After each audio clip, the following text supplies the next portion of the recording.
I was at the 2006 Louisville Rutgers game, as probably 300,000 more fans will claim. Hey, what's up, everybody? It's JP from the Rivalry Podcast for a special bonus episode, an episode near and dear to my heart. If you pay attention to the show at all, we have our segment, Rutgers to the Rose Bowl, and it was time to get some Rutgers insight, especially this week going up against Ohio State. I've got Aaron Breitman. He is a co-founder for the Scarlet Faithful podcast. Aaron, how are you doing? Very good. Thanks so much for having me. Awesome. I want to get kind of right into it. So obviously this week, a big game. You've got Ohio State and 6-2 Rutgers going in. Ohio State, the number one team in the college football playoff rankings. The question looming around this, what do the Scarlet Knights have to do to be able to pull this upset?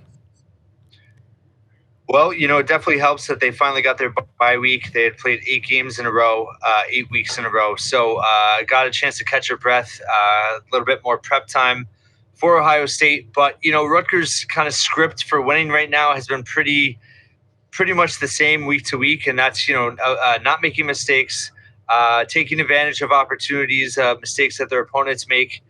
They're, you know, not committing a lot of penalties. They're limiting their turnovers. So obviously they have to do all that against Ohio State. But I think the key to beat Ohio State, you know, they're not going to be able to just line up and run the ball against the Buckeyes. So they're going to need to have some explosive plays in the passing game to be able to open things up. So I think that's really the key for them. If they can complete some passes downfield, I think they have a chance to compete. If they are just reliant on the run game, I think it's going to be really tough for them to, you know, give a serious scare to Ohio State. Yeah, I 100% agree. I think on the podcast this week, I was talking about how it'll be a good test for Kyle Monangai.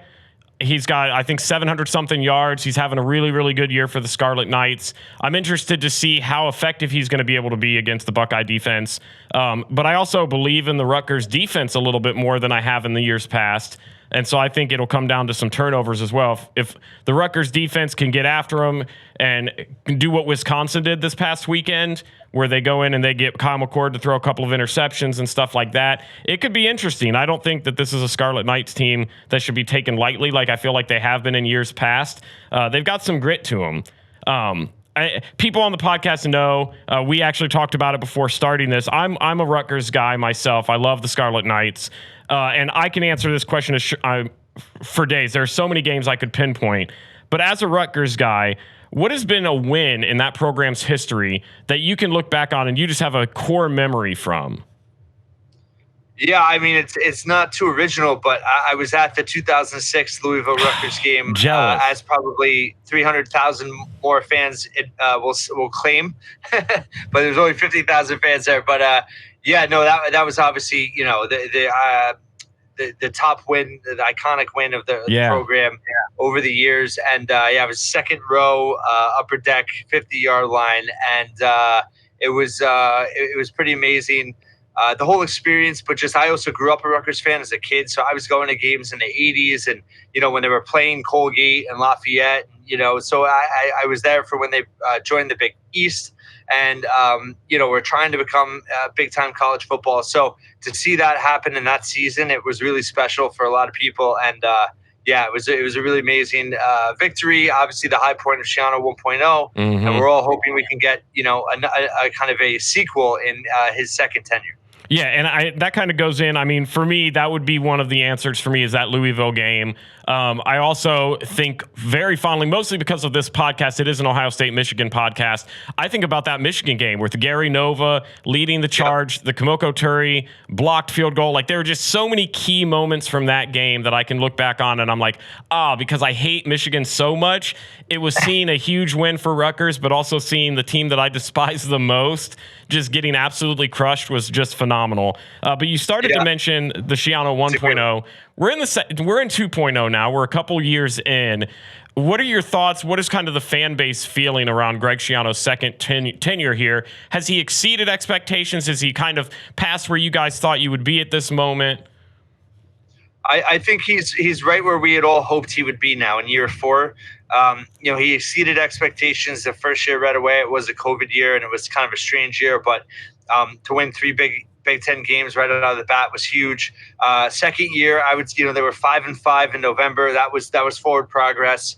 Kind of fell apart at the end of that year, and then last year was a step back. So there was a lot of pressure to really get to 6 wins in a bowl game this year. Anything less was going to be certainly concerning in terms of how far he could bring it back this second time. So to be there already with a month to go, it's kind of flipped the script a little bit, where maybe people think maybe he has a chance to finish kind of ahead of where we hope they'd be at the end of the season. So obviously more games to be played, but I would say most fans would say to win 6 games and go to a bowl in year 4 is where we hoped we'd be. So he's kind of crossed that off the list and has a chance to add to it the rest of the year. Yeah, I mean, the schedule is about half and half in my mind, where you've got Ohio State this week, then it's Iowa after that, then Penn State, and then finishing with Maryland, I believe. So to me, yes. I mean, I've seen Maryland play. I've seen Penn State play this year at the Horseshoe in Columbus. I'm convinced Rutgers has a chance in almost all of those, except maybe the Ohio State one. I don't know if I've convinced myself there, but Iowa and Maryland and Penn State all feel like games that the Scarlet Knights could come in and handle business and get a win in, which would be insane. It's a chance to skip a step per se, you know. So that opportunity is really exciting. Yeah, absolutely agree. The one thing that I kind of want to give you a chance to go a little bit more in depth on, because here in Ohio, Rutgers seems to be like the butt of a lot of jokes, especially in years past when it comes to football and being in the Big Ten.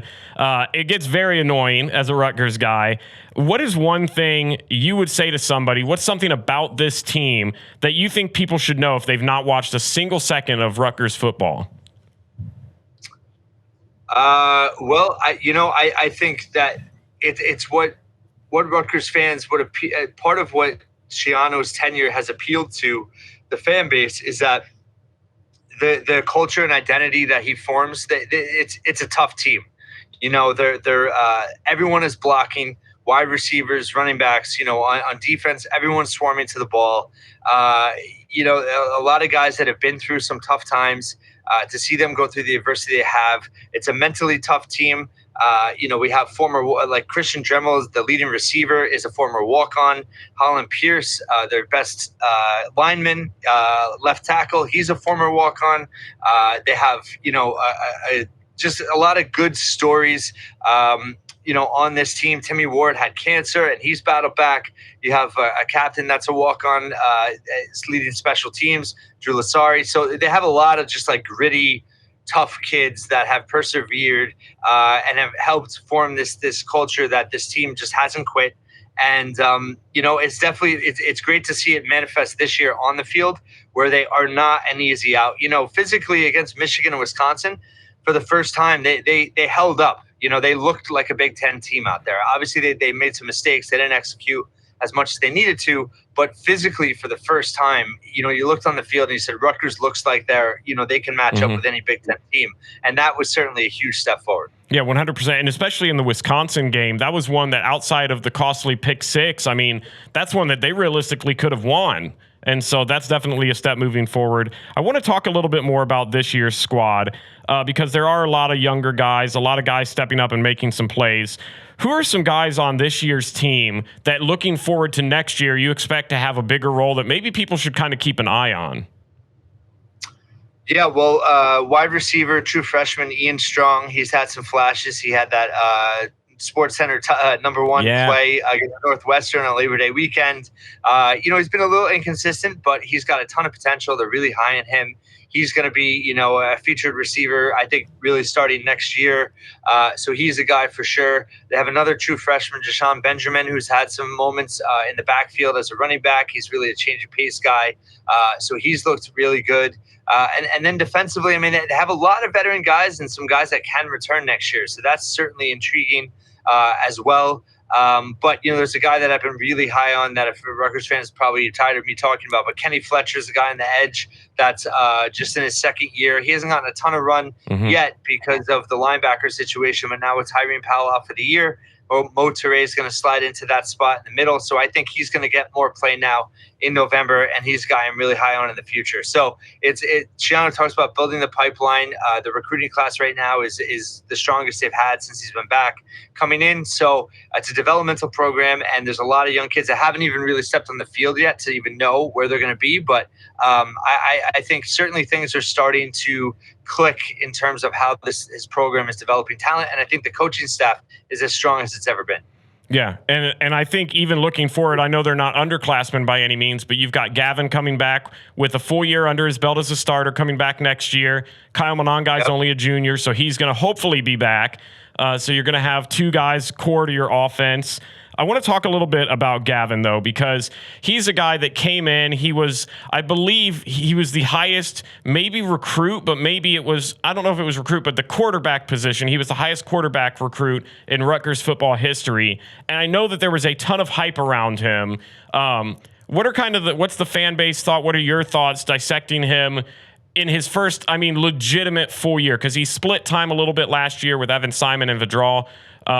Going into this year, the first year, him really taking the reins of the offense. What have you liked? What have you kind of disliked? What do you think are some areas that he can grow in?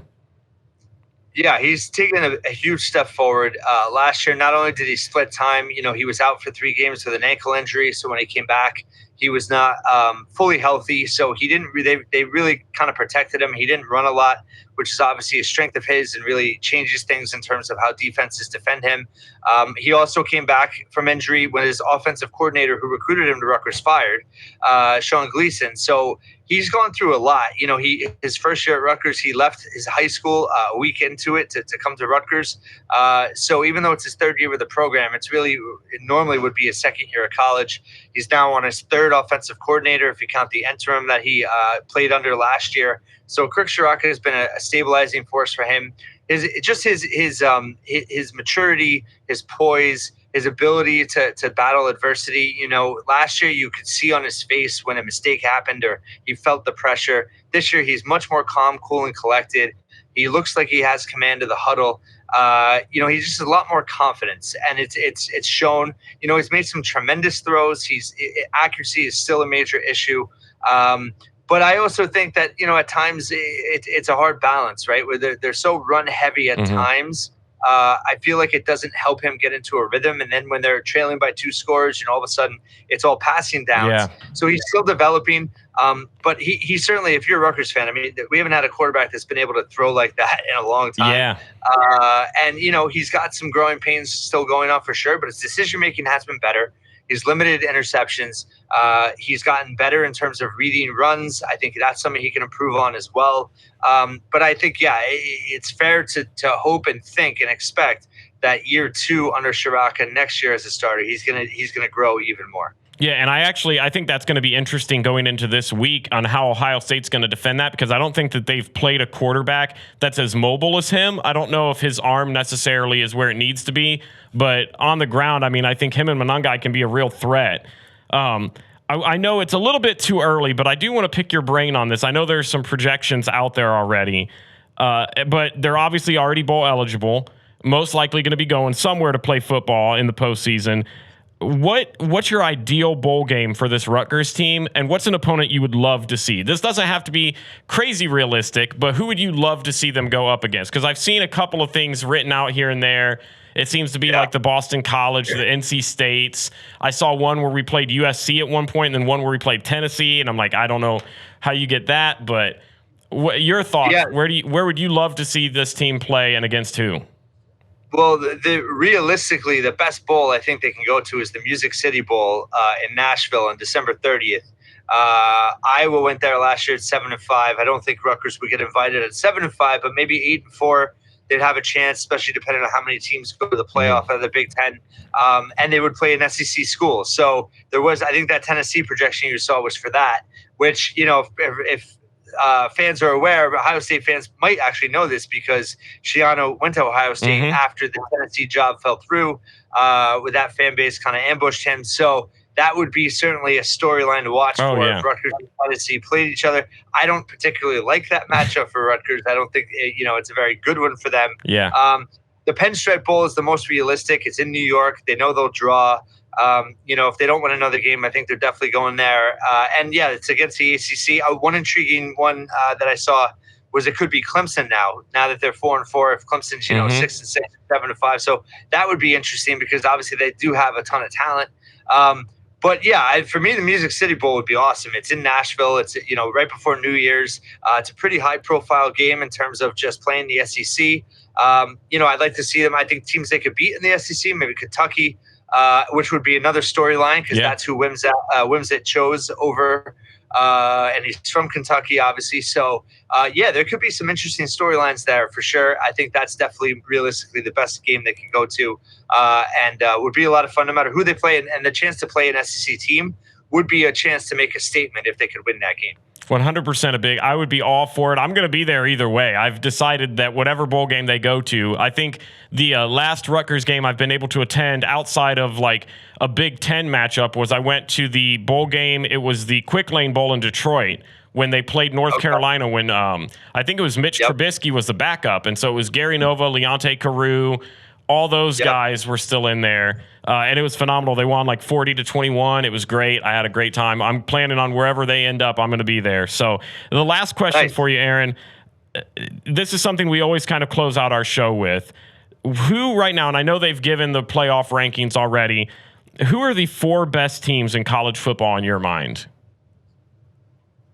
Yeah, I think, Georgia, Michigan, Ohio State, and the fourth one I think is a little bit up for grabs, but I would go Florida State, I think, in terms of just the resume and the way they've been pretty consistent. I think they have potential for sure to win in the playoffs. So I think those are the 4 best teams. Who do you think would be the first 2 that get left out? Well, I think, Washington is knocking on the door. So I think they're probably right on the border there. And then the other team, that's I don't know if it's going to be. It's funny because I guess it could be Oregon, which would be funny because that's 4 Big Ten teams in the top 6. Yeah. Next year is going to be wild. Oh, by the way, I'm dreading it. The 24 schedule is coming out soon. So, I'd say maybe Oregon or maybe Alabama. I don't know. I feel like Alabama always gets boosted just because it's Alabama. So I could see them being placed really close. If they don't lose again, I think they're gonna. It's obviously those other teams haven't lost yet, but it's gonna be tough they're gonna be right there. Yeah, and they're gonna have a ton of prove it games. I think they have one of the hardest schedules to kind of close out the season with Alabama at least. And so I agree 100%. It seems like they could have 2 losses and somehow, some way they're always ranked 5th, and you're like, what is going on here? It just doesn't make sense. Well, Aaron, I do want to give you a chance. I mentioned it at the very, very beginning. You are the co-founder for the Scarlet Faithful. Do you want to share just a little bit more about what that is, where people can find you? Sure. Yeah. I grew up watching Rutgers since the 80s. I graduated in 2000, and I own and operate my own Rutgers Athletics website. I've covered Rutgers Athletics for about 8 years now, and so I have a daily podcast. The site is thescarletfaithful.com, and I'm Apple, YouTube, all that. And then my Twitter is at Aaron_Breitman. And, obviously I focus on basketball and football, but I do try to cover as many Rutgers sports as possible. We're still trying to, prove ourselves in the Big Ten. So any positive Rutgers story, I try to get out there. And, I really do think that in year 10 coming up, that there's a lot of room to grow in that next decade. And I'm excited to see what Rutgers can do in the Big Ten. Awesome. Well, Aaron, thank you so much for joining. Thank you for being a part of this. And thank you guys for watching. It's the Rivalry Podcast.